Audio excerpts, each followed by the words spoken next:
A gente está aqui com o Eduardo Fischer, CEO da MRV & Co. Fischer, obrigado por conversar aqui com a gente na CNN. 2025 foi um ano de consolidação de um processo pelo qual a companhia passou, de ajustes ali. O que esperar desse ano de 2026, que começa com muitas mudanças? Expectativa, por exemplo, de queda de juro, como isso afeta e vai influenciar os negócios da companhia? Bom dia. De fato, 2025 foi um ano importante para a MRV, um ano de transição de um momento que a gente teve um desafio operacional por conta do pós-pandemia.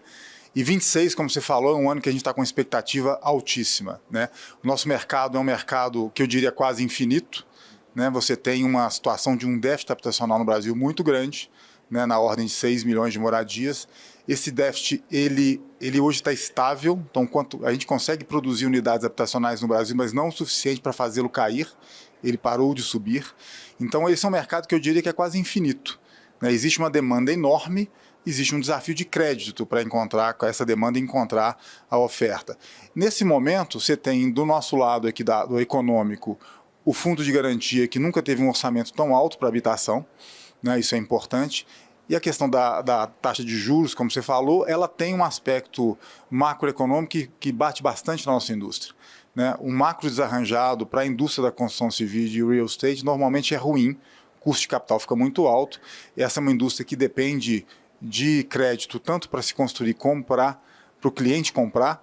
Então, a hora que você enxerga um cenário onde a Selic começa a cair, que é a expectativa de todos nós aí para 26, isso é fundamental para a nossa indústria. Então, você deve ter, especialmente ao longo do ano, um impacto muito positivo. E, além disso, ao longo dos últimos anos, a gente viu o reforço do Minha Casa Minha Vida, com números expressivos, e também a iniciativa de vários estados da federação com programas estaduais. Como as políticas públicas têm ajudado na frente da habitação popular? Ajuda muito. Como eu falei, a grande dificuldade das famílias é o crédito, acessar crédito para realizar o sonho da casa própria. Então você tem dois tipos de política que, na minha visão, ajudam bastante, né? Primeiro, a exata de crédito, que vinha ali com Minha Casa Minha Vida como principal veículo, né? O que aconteceu ao longo dos últimos 3 ou 4 anos, especialmente, os estados começaram a se conectar também no projeto, no programa federal. Como é que isso é importante? Pega o estado de São Paulo, por exemplo. Você tem lá o programa, que é o Casa Paulista, e ele adiciona, ele complementa um subsídio para aquela família acessar o imóvel. Então você tem dois programas distintos, um estadual e um federal, trabalhando em conjunto e potencializa demais a acessibilidade para a casa própria. Então aquela família que não conseguia, passa a conseguir, a hora que você tem a junção dos dois programas. Então isso tem acontecido com cada vez mais força no Brasil. Os municípios, os estados começaram a perceber como a potência da participação deles nos projetos adiciona a capacidade para as famílias realizarem esse sonho. E tem um desdobramento importante, falando de novo de São Paulo, a cidade de São Paulo fez um movimento lá atrás de um ajuste no plano diretor que possibilitou uma mudança muito importante. São Paulo, foi anunciado ano passado, lançou 150 mil unidades. A cidade de São Paulo. Por que isso é importante? Primeiro, que teve um crescimento muito grande. E segundo, ele é qualitativo. Com essa mudança no plano diretor, você vê que a cidade começou a ser mais bem ocupada. Você tem habitações de interesse social hoje em zonas centrais da cidade, que no passado era muito criticado pelo tal espraiamento da cidade. Então isso deixou de acontecer em São Paulo. Você vê isso claramente como as partes mais centrais da cidade passam a ser ocupadas a hora que a legislação muda e favorece isso. Isso tem um impacto que a gente não viu ainda, porque não é só a família conseguir realizar o sonho.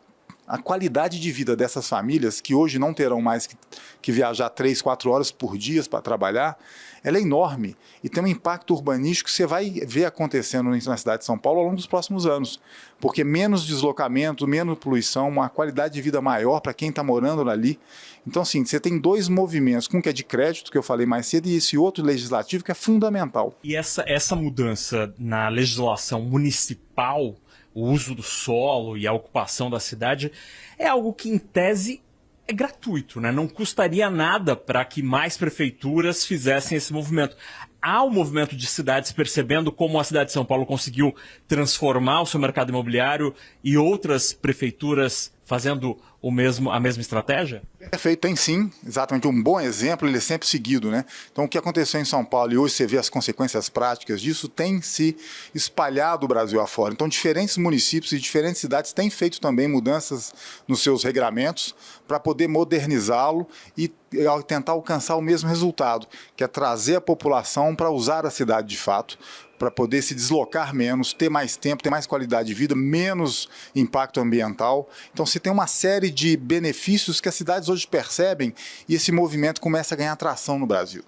Então, isso, olhando para frente, para os próximos anos, acompanhar isso e fazer de alguma forma que isso seja incentivado, vai trazer benefícios para as nossas cidades imenso. Não só o aspecto social que eu falei, das famílias tendo acesso à moradia própria, mas em locais que no passado eram impensáveis.